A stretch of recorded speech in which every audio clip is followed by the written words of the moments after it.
আসসালামু আলাইকুম। যথারীতি সংবাদপত্রে প্রকাশিত প্রতিবেদন উপস্থাপন করার জন্য আজকে আপনাদের সামনে উপস্থিত হয়েছি।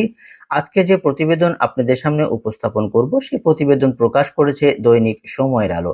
সময়ের আলো থেকে আপনাদের সামনে প্রতিবেদনটি উপস্থাপন করার চেষ্টা করছি। চলুন দেখি সময়ের আলো কি প্রতিবেদন করেছে। হরমুজ প্রণালীতে নৌমহড়া শুরু করলো ইরান। পারস্য উপসাগরের হরমুজ প্রণালীতে smart control of the state of Hormuz নামে নৌমহড়া শুরু করেছে ইরানের ইসলামী রেভলিউশনারি গার্ড কর্পস নৌবাহিনী। গতকাল সোমবার আইআরজিসির নৌবাহিনীর প্রধান কমান্ডার মেজর জেনারেল পাক পৌরের তত্ত্বাবধানে এই মহড়ার উদ্বোধন করা হয়। এই খবর জানিয়েছে ইরানের রাষ্ট্রায়ত্ত টেলিভিশন চ্যানেল। এক প্রতিবেদনে ইরানের রাষ্ট্রায়ত্ত চ্যানেল জানিয়েছে, সম্ভাব্য সামরিক ও নিরাপত্তাজনিত হুমকির কারণে আগাম প্রস্তুতির অংশ হিসেবে এই মহড়ার আয়োজন করা হয়েছে।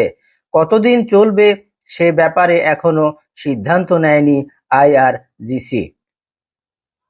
এতে আরও বলা হয়েছে, যতদিন মহড়া চলবে ততদিন হরমুজ প্রণালী দিয়ে বাণিজ্যিক জাহাজ চলাচল বন্ধ থাকবে। ইরানের হরমুজ প্রণালী বিশ্বের সবচেয়ে গুরুত্বপূর্ণ বাণিজ্য পথগুলোর মধ্যে একটি।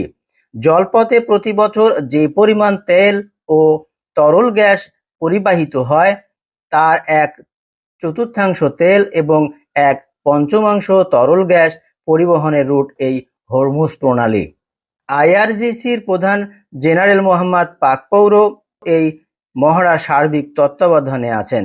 ইরানের সংবাদ মাধ্যমগুলোর তথ্য অনুসারে জরুরি পরিস্থিতিতে দ্রুত পাল্টা জবাব দেওয়ার সক্ষম যাচাই করতেই এই মহড়া শুরু করা হয়েছে। পূর্ব পারস্য উপসাগরের সর্বদক্ষিণে অবস্থিত আবু মুসা দ্বীপে এবং তার আশেপাশের জলসীমায় আয়োজন করা হয়েছে এই মহড়ার। সম্প্রতি এই দ্বীপটিকে সামরিকভাবে বেশ সমৃদ্ধ করেছে ইরানের প্রতিরক্ষা বাহিনী। আইআরজিসির এক কর্মকর্তা নাম প্রকাশ না করা শর্তে এএফপিকে বলেছেন, দ্বীপটিতে বেশ কয়েকটি ক্ষেপণাস্ত্র মোতায়েন করা হয়েছে। এই ক্ষেপণাস্ত্রগুলো 1000 কিলোমিটার দূরের লক্ষ্যবস্তুতে আঘাত হানতে সক্ষম। বিন্দু রিপোর্টটিতে আমরা যেটুকু বোঝার চেষ্টা করলাম, এই রিপোর্টটিতে যা বলা হয়েছে সেটি হলো যুদ্ধের পূর্ব প্রস্তুতি। যেভাবে ইরানের উপরে চারিদিক থেকে